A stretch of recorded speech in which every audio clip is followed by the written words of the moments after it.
Season of the Seraph. What are my thoughts on Season of the Seraph? I've been asked this question so many times.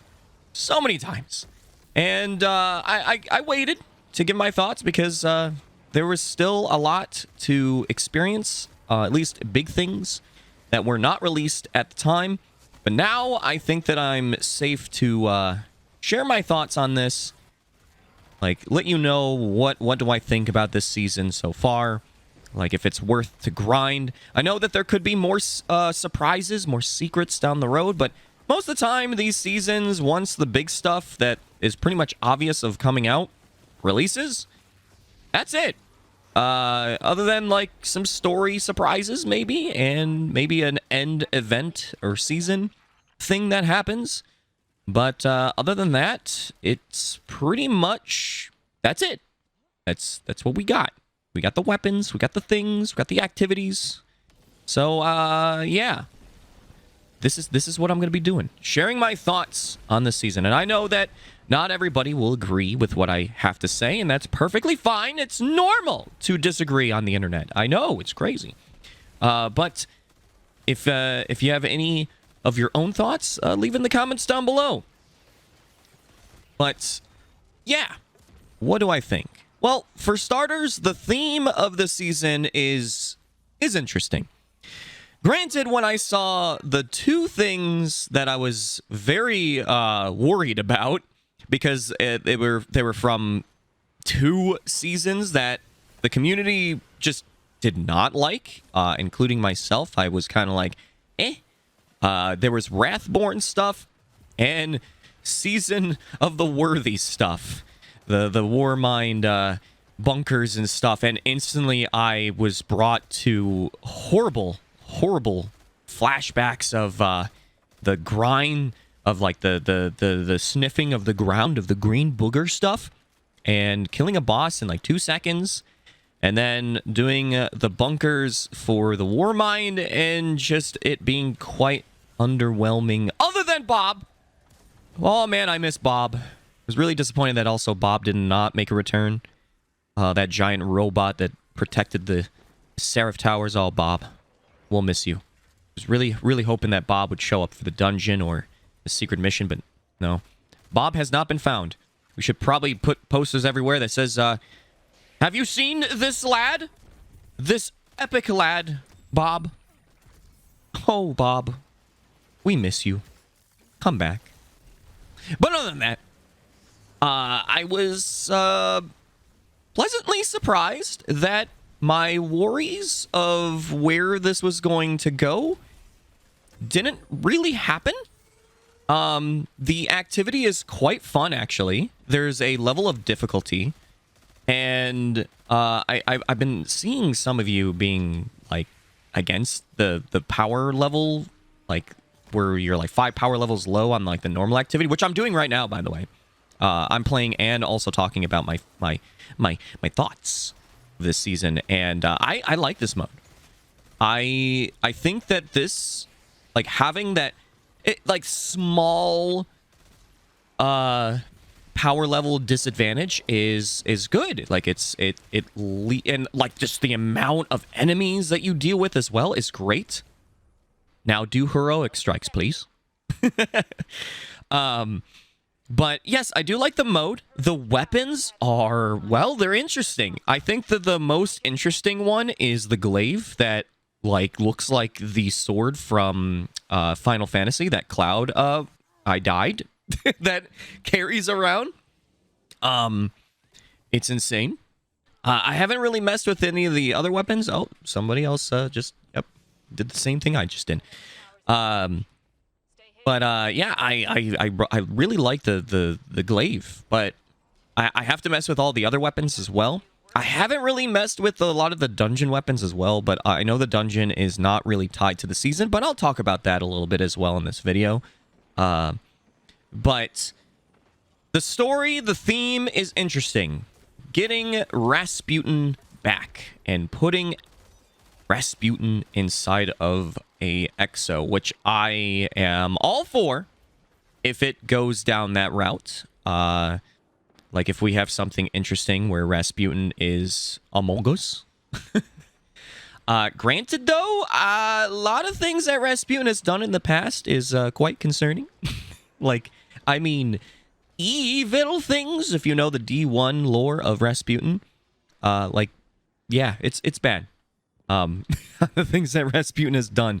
But regardless, I'm curious to where the story goes. But the theme, the seasonal activity is a lot of fun, and it's quite rewarding. Like, getting red borders is not as tedious as previous seasons, which is very good if you're somebody that likes to collect them all, which I'm one of them. Like, I would like to get all the red borders, and I still am missing a lot of red borders from previous seasons because how difficult it is to get red borders for certain weapons.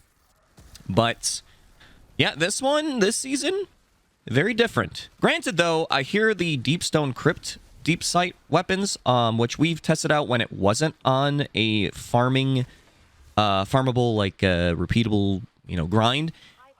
We were not seeing any red borders except for like the final encounter, and it was very rare. It's bad. And I hear the drop rate is still very bad, even with it being this weekly raid, which is scary to know. But other than that, the red border grind for the seasonal weapons are pretty easy to get. Ikelos weapons, sort of as well, when you get those resonant stems. Just like the continuous grind, the repeatable grind of getting the red borders to get the material to get the red borders is not that bad. And like I said, this activity is quite fun. I know that a lot of people feel like it lasts way too long, but I think that it's got a good mixture of being just crazy amounts of enemies, not being way too difficult. Granted, I still do not like champions. I hate that specifically still. But other than that, it's good. Now, when it comes to how I overly feel about the weapons, I think that they are definitely worth grinding for. Especially the Ikelos weapons, of course, because they were top tier, and now that you can get enhanced perks to them, they're even better. Like the sniper is very, very good for DPS. So I would recommend that. And the new weapons are very, very good as well. There's some new perks to the glaive that are insane, and they recently updated the game to where glaives actually interact with melee exotics, so like Syntheseps, and it can lead to some crazy combinations of builds for glaives just being a DPS monster of just stabbing. Like, it's crazy. It's good. But yeah, like the pulse rifle seems to be very interesting. It can run, I think it can roll headstone, which I love headstone just because. And there's the trace rifle. There's a bow, which I don't know about the bow yet. I'm not really somebody that uses bows often. But yes, the weapons, I think that they're very good. Normally a lot of the weapons that are craftable are pretty good to have and get the enhanced perks to them. The Dawning has actually been quite good, other than a couple other things like I wish that they would have done. I made a video on that recently if you want to check out my thoughts on the Dawning. But yeah, Dawning is actually still pretty good. One of the best seasonal event things that they do. It's actually still pretty good. The other thing is the secret mission. I love. I know that they're reusing a lot of assets, especially with this season in general, with the Wrathborn stuff, the War Mine bunkers. I mean, bosses are even reused. Like that's hella cool, but it's not. It's Kellogg. That's Kellogg right there. Risen from bones. Yes, but I did like the secret mission because even though it had reused assets, it was done in a way that made it enjoyable. It didn't feel like I was doing something tedious or just way too familiar. The encounters were pretty nice. The puzzle, like the jumping puzzles and stuff, were a lot of fun to do. And the exotic, which I'm using right now, is pretty fun. I don't think it's like OP, but I think that it's quite interesting. I mean, it literally gets a sniper mode when you are just using it normally. So PvP and PvE, it could be very good. It's got intrinsic anti-barrier, so there's that.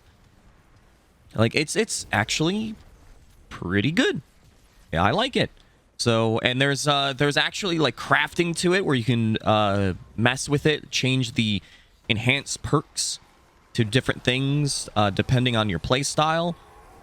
I don't think it's anything like too crazy. Like, it doesn't change the archetype or anything like how Kfavstov was, but there are some perks to it that makes it interesting. Like, for example, I can change the burst to a 2-shot, basically like a graviton lance. More damage, less rate of fire. It's interesting. It's nice. I genuinely still like this season, but I think even though with all the positive stuff, I still just, these seasonal formats are disappointing mainly because of the core playlists. The core playlists need huge reworks and lots of innovation past D1 standards. I've talked about this so many times, so I'm not gonna go off too much on it. But I mean, the strike playlist in D1, like the heroic strike playlist, was phenomenal, and all they had to do was enhance it further. You know, having things like small arms and specialists would have been nice in D2, and then having burns instead of singes. So, like, allowing the 300% damage buff to burns would have been crazy, but also having negative effects that are very, very painful. Like, back D2 vanilla, when they had Blackout first, like, introduced, where if you take any melee damage, it would hurt a lot. It used to really hurt. And to the point where those boopy walls in Lake of Shadows would insta-kill you. I thought that was fine. And I think that was perfect for a heroic strike playlist kind of modifier. And they nerfed it. Disappointing. But yeah, the core playlist is where most of these seasons just don't get my attention as much as they should. Just because of the fact that, yeah, when I'm not doing the seasonal stuff, or if I get weapons from the seasonal activities, I want to do the core playlists, and the core playlists are just kind of meh. So that's not really the season's fault directly, but there are conversations of where the seasonal format, the live service system, is really, really harming the core playlists. But yeah, not really liking that. Nope.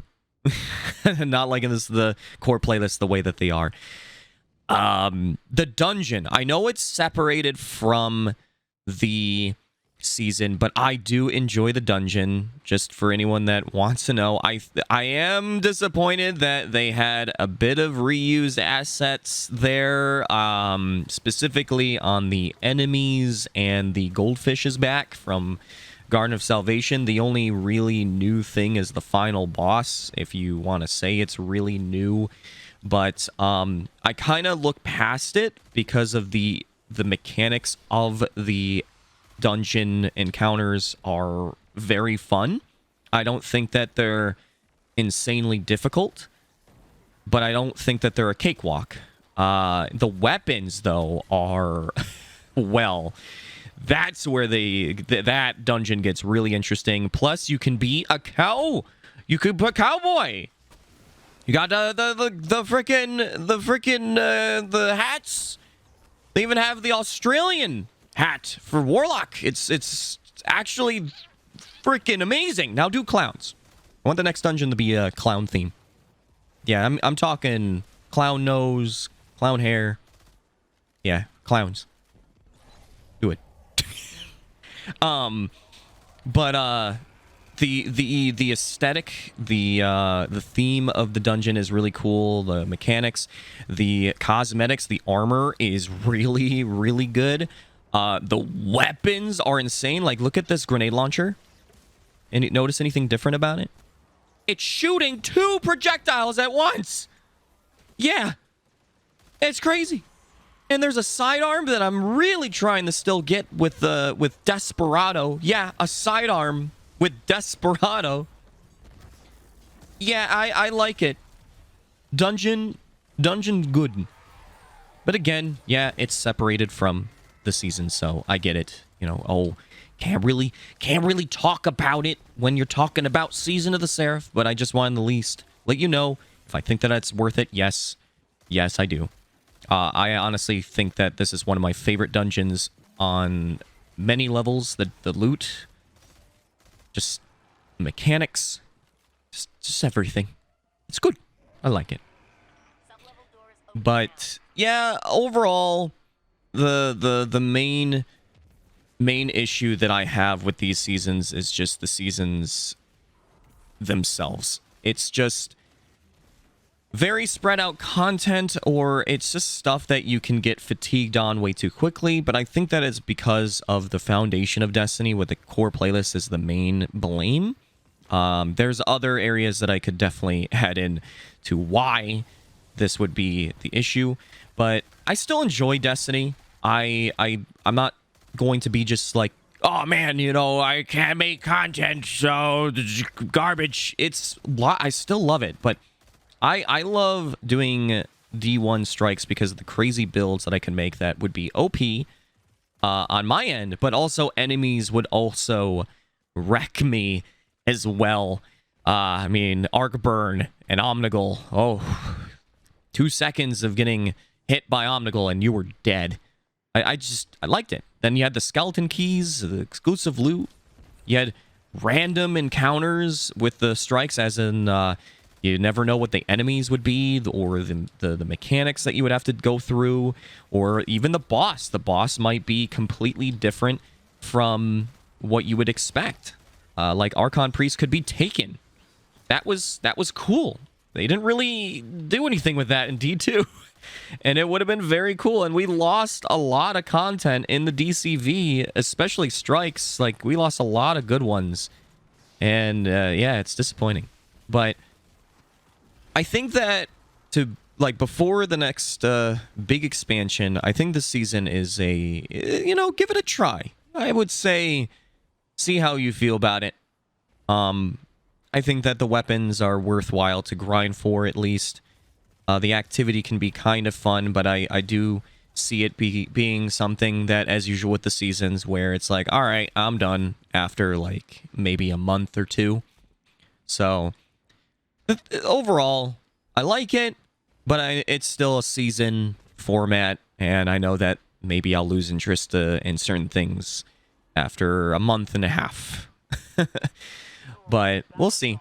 Regardless, though, I want to know your thoughts. Like, what do you think of this this season? What do you think of the seasonal activity, the loot, so on? What do you think? Let me know in the comments down below. Also, I hate these things. Get off the map. Thank you. Not me. I don't want to fall off the map. But thank you so much for listening. Hope you have a chibi-tastic night, evening, morning, wherever you are. And happy holidays. Chibi out.